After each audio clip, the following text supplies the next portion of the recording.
Hello, friends, and welcome to the Living Truth Podcast. This is Kristin Carey hosting today. And with me, I am very eager for this conversation with Dr. Dave Janvier. Dave, thank you so much for being with me on the Living Truth Podcast today. Yeah, absolutely. I'm glad to be here. So I heard Dr. Dave's fabulous teaching at the Sexual Integrity Leadership Summit a year ago. And ever since then, I have wanted to have him on his podcast. Let me tell you a little bit more about him. Dave is a licensed therapist. He is a certified sex therapist, and he also is a spiritual director. He loves integrating faith, psychology, neuroscience, and spiritual formation for the means of operating in the healing ministry of Jesus. Dave works with individuals struggling with sexual addiction. He works with people recovering from betrayal trauma and sexual trauma. And he loves working with couples recovering in all of these areas as well. Dave is in the Pittsburgh area. And so if you live in that area and you're looking for somebody, we'll put info about how to get in touch with him in the show notes. Dave, I am so excited about this conversation about reclaiming the body as sacred in Christian sexuality. I just want to ask to start, what makes you so passionate about this topic? Yeah, I'm so passionate about this topic because I think that the more we're integrated with our bodies, then we're more whole. But also, there's been through the neuroscience research talking about how we're more integrated with our bodies and how our brains integrate, is that it is our right hemisphere that has more access to discerning God and having a felt sense of God's experience within our body, a felt sense of God's presence, versus rather just having a cognitive construct or just a belief about God. Well, that is so powerful because I think of so many of the men in our audience who are struggling with unwanted sexual behavior, and they have the right belief about God. And they're probably beating their heads up against the wall like, why is this not enough? I really do believe. And the Bible says if I believe, the truth will set me free. But there's so much more to it than that, isn't there? There is, absolutely. And this was the thesis of my dissertation.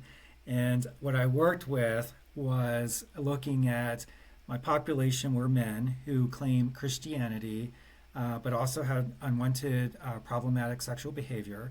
And my thesis is that oftentimes sex addiction is an intimacy disorder. There's a disconnect with how I connect with myself, how I connect with other people, and also how I connect with God. So the thesis here is if these guys can have more of an experience of God's felt sense presence that's embodied, then sexual acting out behavior would decrease or ameliorate. And that's what the data showed in my research with this. So the way that I set it up was there's some psychoeducation pieces in the research about this, but it was really leading these guys within community and being seen by others in their brokenness in all parts of self in this experiential way and through particular kinds of spiritual practices as a community together to have an experience of being seen, have an experience of feeling God's presence within their body. And a lot of this is really rooted in the neuroscience and how the brain perceives experiences and being embodied with it. But it's the non-cognitive and non-verbal parts of the brain that have to be tapped into for these kinds of experiences to happen. And then also with belief, belief used to mean something different. Belief was more embodied in the context, in the relationship of like one's friendship or lover or Lord. And so now we just look at belief as more of a formal form of knowing, like my flight leaves tomorrow at 6:30. Data, just data. Mm-hmm. And it's so much more. Okay, before we go any further, I would like you to unpack your definition of what it means to be embodied or disembodied. Absolutely, yeah. So to be embodied, a simple definition is living in a felt sense experience of your body. Like living in a way to where you're aware of, and this is, the clinical term called interoceptive awareness. So perception is what we perceive outside of ourselves. Interoception is what's happening internally for me. Am I aware of my sensations in my body? Am I aware of my feelings? Am I aware of both sensations and feelings and how I feel them or experience them in my body and where and what it's like? And that is how we become embodied and connected. So powerful and so important. So on the opposite spectrum, what is it to be disembodied? And Yeah, and this is really, really common. Like our culture reinforces disembodiment and the church does too. So tell absolutely. us more about what it means to be disembodied and how the culture and the church kind of accept and elevate that. Yeah, if we had a visual image, I like to show this image in my presentation on being disembodied, and the image is of an accident scene, and they're working on one of those, the Android kind of dolls they use for CPR. But there's two paramedics working on an accident victim, but one paramedic is doing mouth to mouth, the other paramedic is doing chest compressions, except for when you look at the picture, the body and the head are disconnected from one another. And I think that that really illustrates disembodiment. So when we sit with disembodiment, it's where someone really lives just in their cognitive functions all of the time, sort of dissociated from their bodies, from how their bodies feel, from their sensations, and from their feelings. And I often differentiate, because there are two separate brain systems that mediate this, differentiate between sensations and feelings, because we lump them together. Because it's one thing to say, I have a pit in my stomach versus fear, or my heart is palpitating versus anxiety, or I feel pressure behind my eyes like I want to cry versus sadness or grief, because all of our sensations and our feelings are messengers and indicators, and they connect to those nonverbal, non-cognitive parts of the brain where we experience God. And so without that connection, we're disconnecting from ourselves, and we're disconnecting from God, and we're disconnecting from the part of the brain that can apprehend outside of itself. Because the logical part of the brain is more linear, logical, linear, but it doesn't apprehend outside of itself. What And does so that those mean? parts, Apprehend outside of itself. like being able to get new information, Okay. new awarenesses. Yeah. So this part of the brain, it thinks it knows, but it doesn't know, but it doesn't know, it doesn't know. And so we cycle, yeah. So we cycle in the same things of what we already know and provide solutions to everything with what we know, which is limited. But in order to apprehend outside of ourselves and to apprehend God and to build new awarenesses, we have to speak the language of the right hemisphere of the brain, which is the language of the body. So the language of the body are the sensations and the feelings, but we have to be connected with them. And so what we also know about addiction in general, sex addiction in particular, and betrayal trauma is it fragments the way that we connect with our bodies and how our brains are integrated. Absolutely. Yeah. Okay, so tell me more about how the culture and the church contribute to the fact that most of us live pretty disembodied. Yeah, we tend to marginalize our bodies and our culture. And so if you can think about, Linda Hartley talks about, we take our sick bodies to the doctor, we take our mental health to the psychotherapist, and we take our knowledge or our desire for knowledge to all kinds of books or gurus or those kinds of things. But when our spirit ails us, we may go to church or we may go to religion or God, but then we often go to drugs, alcohol, sex, or other addictions. And so even our culture kind of fragments in how we're treated with mental health, how we're treated medically, how we're treated spiritually. So there's this bifurcation. And this bifurcation happens also in the church, so the spirit from the body. And then there's a long history from Augustine all the way back from the beginning of time around how over centuries we've become more and more disembodied from ourselves. And so we hear things in our churches, the body's evil, desires are evil, the body is bad. If only we can separate our spirit from the body, then we will be okay. But that has done harm, has fragmented and really disconnected us from ourselves and from others and from God. Yeah, it's heartbreaking. Oh my gosh. So love I love this work that you're doing, Dave. It is so powerful. Tell us more about embodiment from a neuroscience point of view. Yeah, so what Dan Siegel has talked about is we want to have all of our brain structures and neural pathways all connected with one another. And if you're familiar with Dan Siegel and his, Yes. So interpersonal good. neurology, Yeah. so here's a quote if you're willing to allow me Yes. to I quote would love him. it. So he says, neural integration is the healthy working together of the social, the somatic, which means body, the brain stem, which is a lot of our autonomic kinds of processes that help us to live and survive, like heart rate, body temperature, breathing. The limbic system, which is our feeling seat of the brain and also modulates the nervous state systems. And the cortical areas, which is more of our sort of executive function, thinking brain areas. So all of those need to be integrated as a whole. And so what he goes on to say is that when we emotionally process, we are altering the state of integration of our system. So the sharing of affective states or feeling states of emotional resonance is a fundamental form of integration.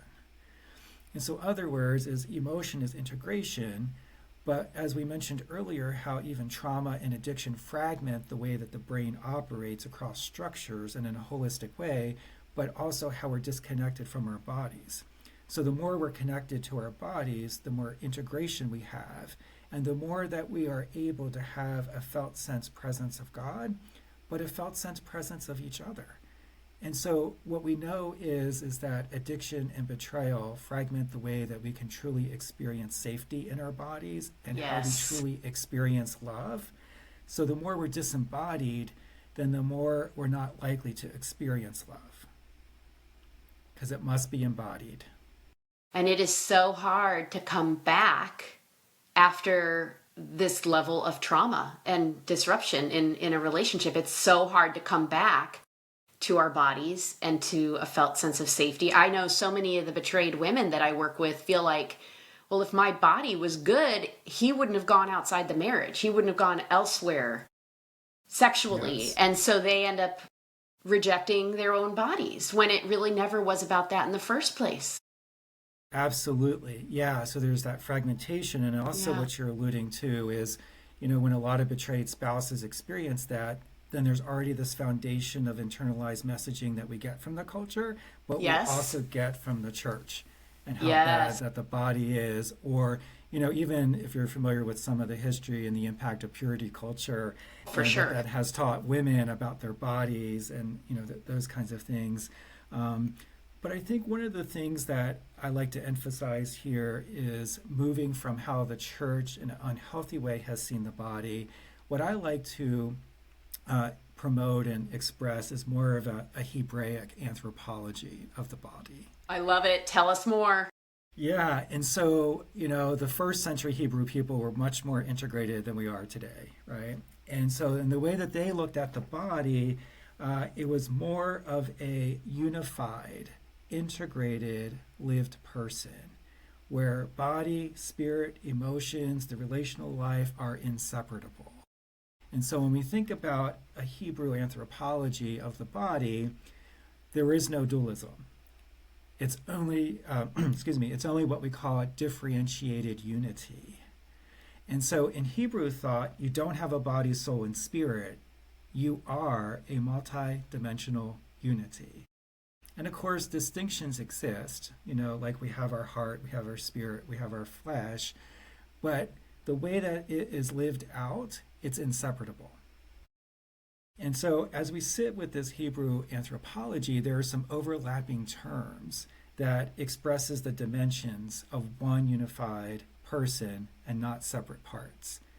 And so as I describe this, does this remind you of anything else that we know of a theological concept? The body of Christ.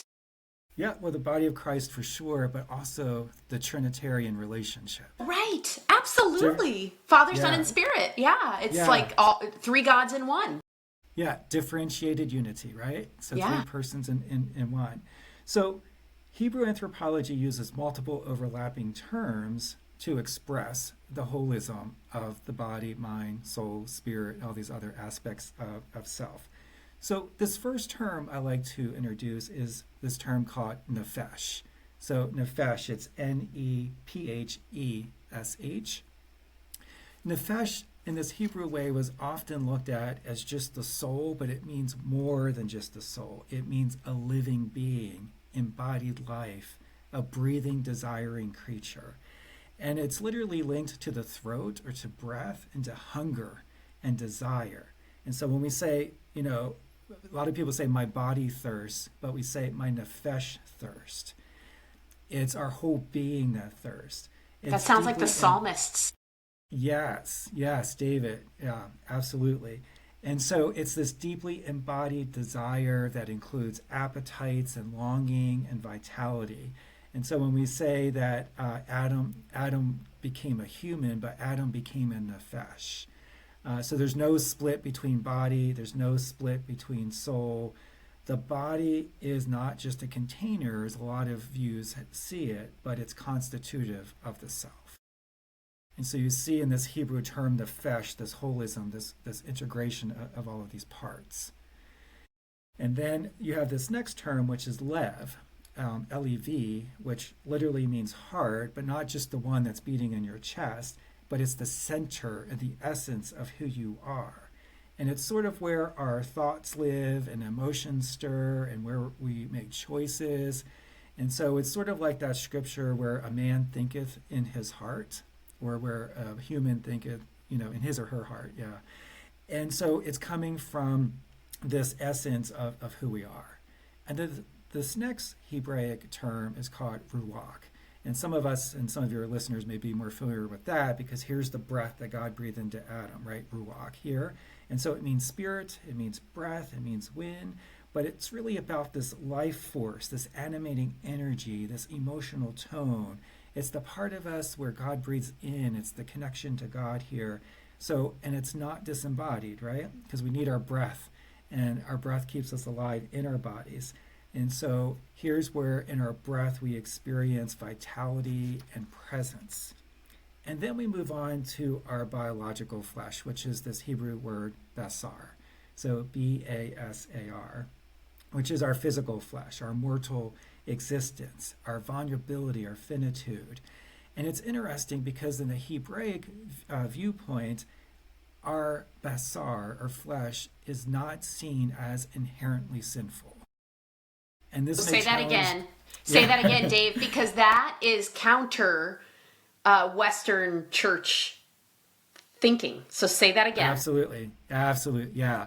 Our basar, or our biological flesh, is not inherently seen as being sinful. It's simply seen as being human. Right? And I know we can get into some theological splitting hairs here, but I think it's really important because when we're taught in church about the flesh being so evil, then that creates more disembodiment and more separation and more disconnection from our bodies. Yeah. So if we can take these terms and put them into an experience that we all have. So every one of us have experienced fear, right? So how does fear in our body really play out on these four terms here? So if we think about lev, heart, when we're under fear or experiencing fear, our heart races.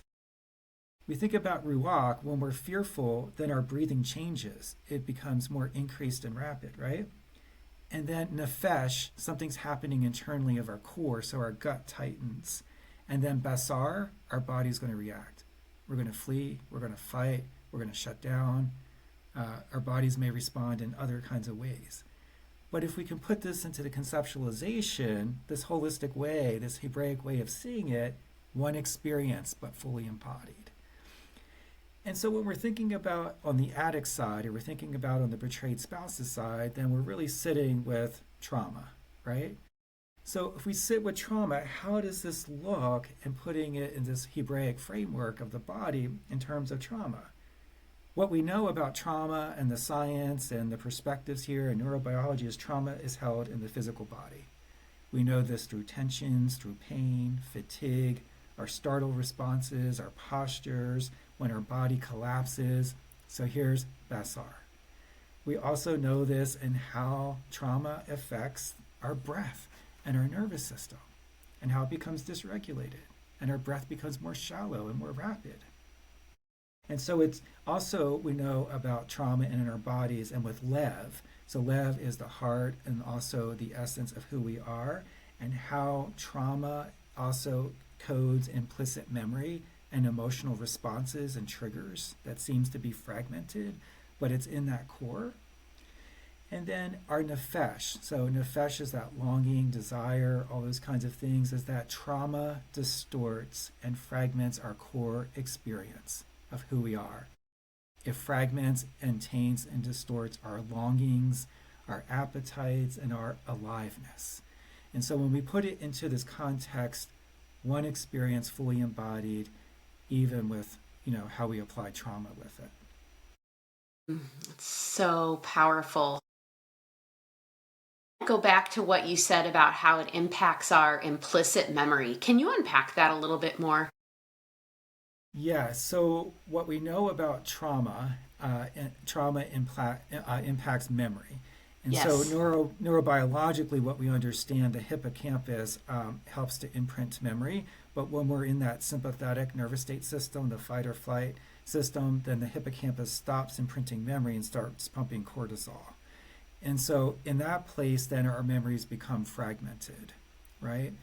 But even if you can consider, if we've had childhood traumatic experiences, how when we're in a trauma state, it's like a frozen state.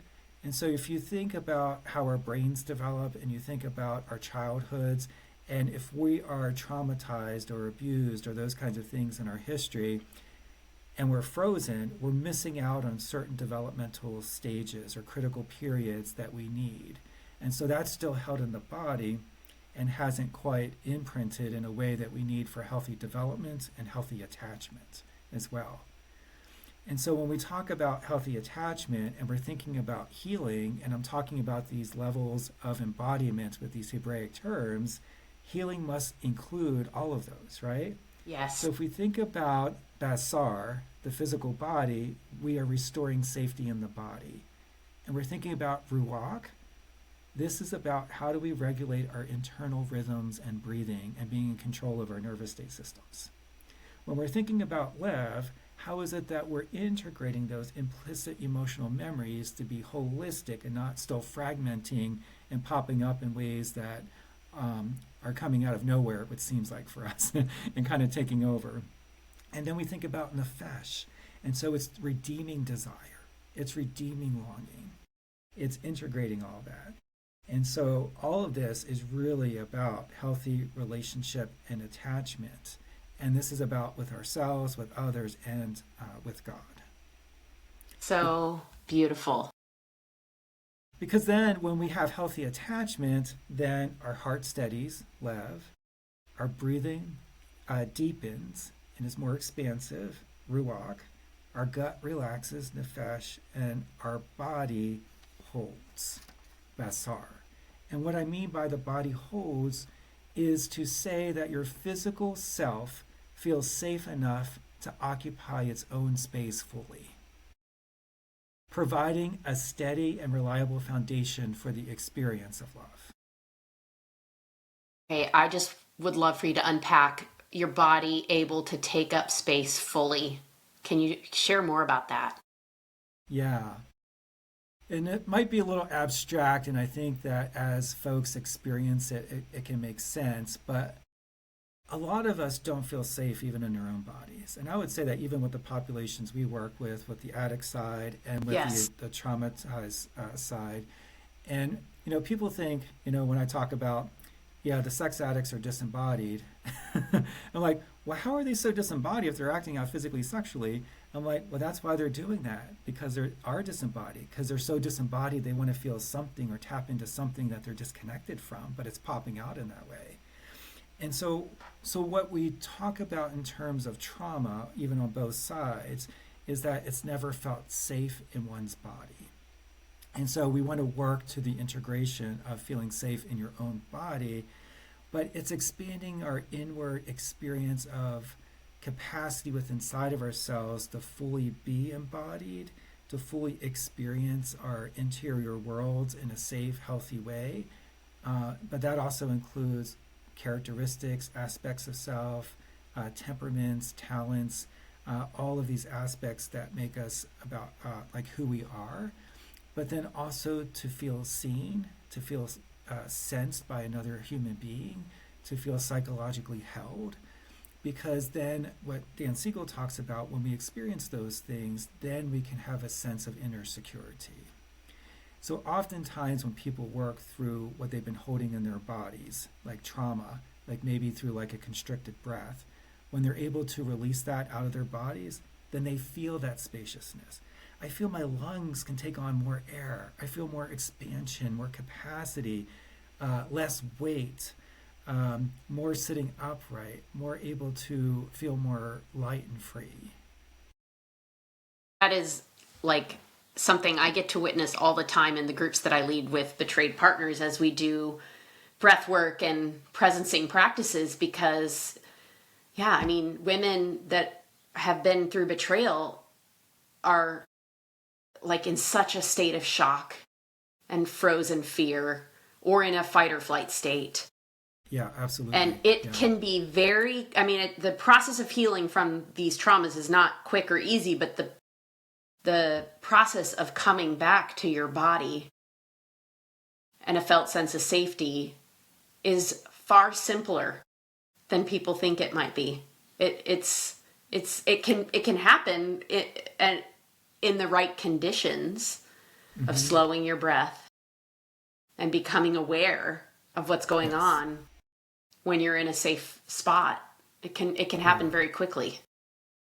Yeah, and that's the key when you're in a safe space, right? Yeah. Because I think a lot of the women we work with that have been betrayed, and men too, because there's betrayal for men, but I know it's more leaning towards women. But what we know then, what makes it so challenging and difficult is because they're going back to the husbands that have betrayed them. And so it's really hard for them to have that safe place to get there. And so you probably see this in your work as well, is that it takes some time and energy and effort for them to feel more into their bodies because it's not been safe. And then I go home and then the triggers are there because I don't know if I can trust. And so it takes a lot of that energy and work to get to that place. So I know that it can be challenging. It's very challenging. And especially if a person has childhood trauma as a foundation on it. I know for me and the work I've done on myself, I realize more and more like, oh, this is what safety in my body feels like. Like I never felt this growing up. Absolutely. Yeah, because you're making a really good point, because trauma begets trauma. And I like to say, it's the gift that keeps on giving. I don't want that gift. Return it. Yeah, that's right. But you're highlighting an important piece here, because then if a woman experiences betrayal trauma and there's unfinished trauma in her history, it all gets hooked in. For sure. Yeah. And so what you're alluding to here is that some women may have never felt safe in their bodies. And so this sounds like foreign trauma, talk here. Like some people, we just want to acknowledge, if you're listening to this and you're like, what are they talking about? I don't even know what that means. Yeah. I mean, what would your advice be if somebody I'm curious if you could give us a practice in real time right now, where if somebody was listening and they're like, I don't even know what that means. How would you maybe lead an experience, a micro experience? I'm putting you on the spot. This was not in our notes to talk about, but I'm curious. What would you do? Yeah, so I do some of the typical grounding techniques. So like, using breath. So here's Ruach. So using breath, which I like to instruct people to breathe in through your nose, filling lungs and diaphragm, and then exhale slow and steady through your mouth, like breathing through a straw. And you want your exhale to be longer than your inhale. Okay, so there's some biology behind this, right? So when we breathe in, we're taking in oxygen, right? And when we breathe out or exhale, we are exhaling carbon. If my breath is longer than my inhale, I'm getting more oxygen in, expelling more carbon. That changes the oxygen-carbon ratio in the blood and changes the acidic or pH balance, which then calms the limbic system. When the limbic is calm, then it can shift you into the parasympathetic nervous state system, which is the relaxed state.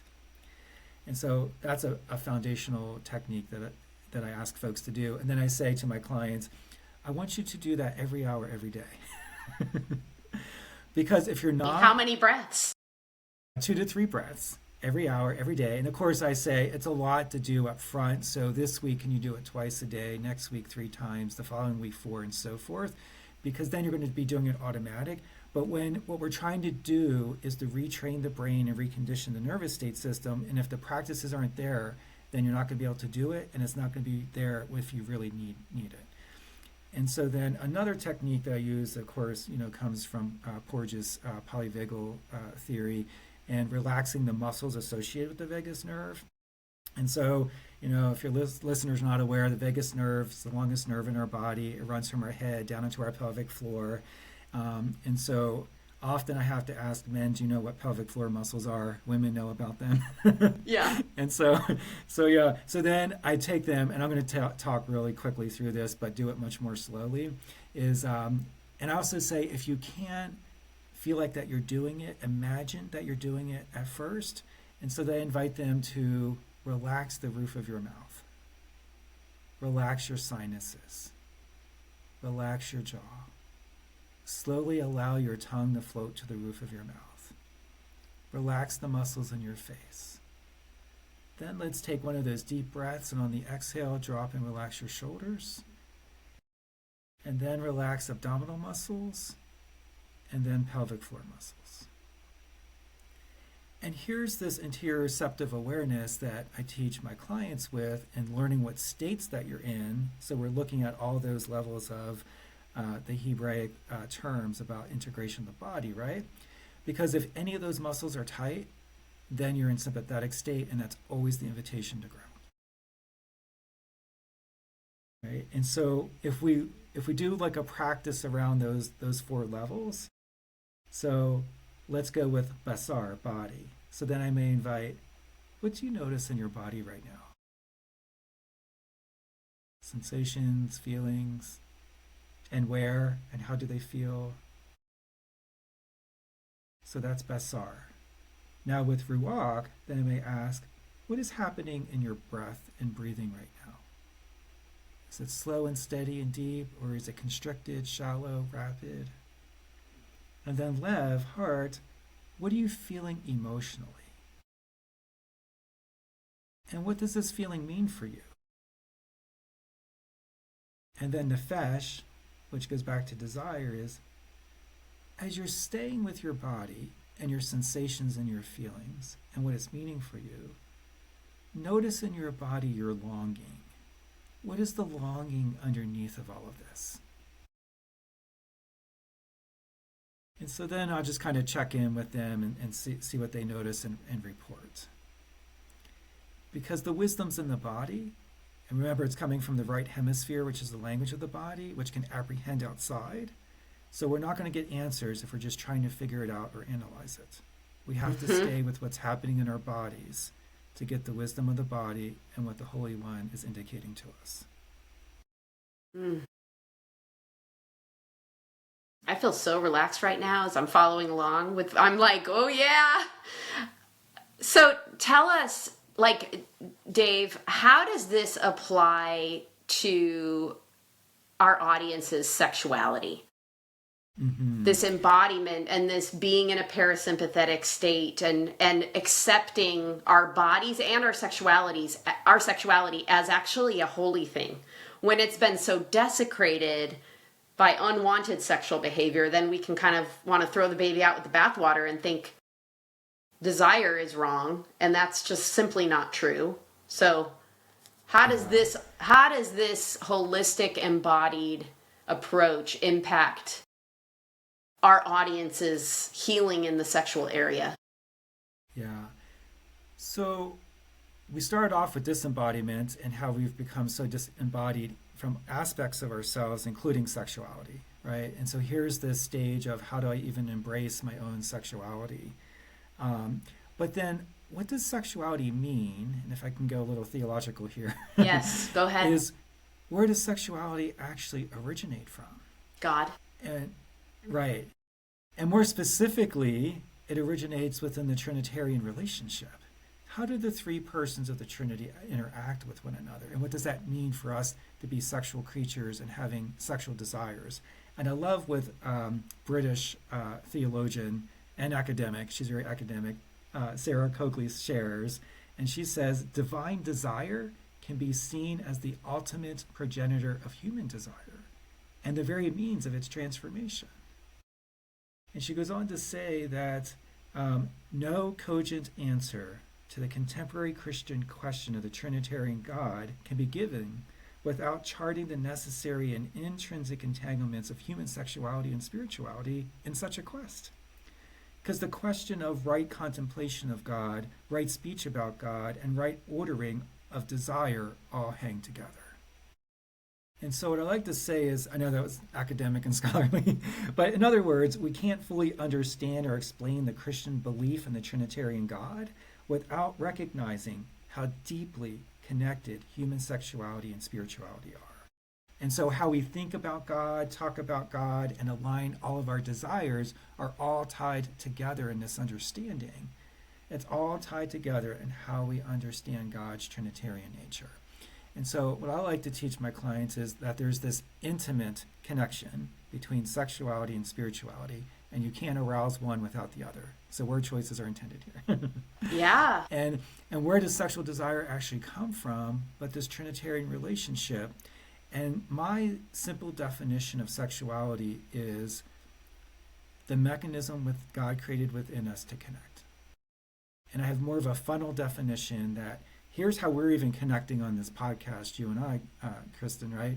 And how we're connecting and doing relationship. And then it funnels down into more intimate relating and connecting, and then more so at the end point of a committed relationship between two people with the physical manifestation of sexual relating, right? And so with that, then it's this way of being embodied and embracing on all those levels. And so if I can include another Hebraic term here is the term yada. And so yada is the term to know. And we find it back in Genesis where Adam knew Eve and then they bore. So you know that they had a child. So having a child there, they had to have sexual intercourse. But this term really is expanded to more than just sexual relating. It means relational knowing, experiential knowing, of course, sexual knowing. And that it also implies that truth is not merely believed, but it is lived, it is felt, it is enacted. And this yada term is used 940 to 950 times in the Old Testament, depending upon the translations, making it the most Hebrew verb used, is this experiential knowing. And this is the kind of picture of sexuality and spirituality that God provides for us through sexuality. It's the kind of relationship that God wants with us that he's providing for us to have within a spouse in our sexual relating. So this knowing in this definition includes discernment, discrimination, wisdom, acknowledgement, confession, and a knowing that is experienced holistically. It also includes, in deeper intimacy, being fully sensuous, fully receiving, fully entering, fully knowing, fully being known, and becoming one. So a couple that I was trained with, you may recognize their names, Cliff and Joyce Penner, Yes. sort of the pioneers of Christian Yeah. sex therapy. They talk about this term, and they said the word yada refers to the genitalia in a manner that equates openness with the genitals to openness with God, indicating that the intimate relationship that God desires with his people. And so we even see this in some of the theological language with some theologians that refer to the Trinity as a dance, or a circle of life, or an eternal love affair, or face-to-face lovers. And so you look at particular kinds of theologians, that's the language that they use. And so I kind of looked at the language the theologians are using about the relationship of the three persons of the Trinity and kind of lining it up with another mentor of mine who had since passed away, Dr. Doug Rosenau, was also a sex therapist and wrote many books. So I juxtaposed his lovemaking cycle with the relationship of the Trinity from the theologians. If we take the Trinitarian dynamics by theologians, and Mark Shaw talks about there's total trust and safety, there's full equality, there's glad submission, there's joyful intimacy, there's mutual deference, and there's this internal dialogue. Juxtaposed to how Dr. Doug Rosenthal talks about the lovemaking cycle, joy, excitement, trust, commitment, unselfish nurturing, mutually fulfilling, and playful companionship. And so we can see a lot of these overlapping terms and imagery and relational dynamics on how we are created in God's image to be sexual creatures, and how God uses sexuality not only for our love story, but to proclaim his love story for us. So beautiful in the way God made it. And it's been so, the enemy goes for the jugular, steal, kill, and destroy. And that's what we see in the population that we work with, right? These couples that are dealing with the brokenness and pain as a result of broken sexuality. And so I know this conversation, some of it may be highly triggering to our audience, especially betrayed partners. And so, Dave, what would you say to anyone listening who is like, yeah, well, that sounds good in theory, but like my experience is that this whole area of my life has been burned to the ground?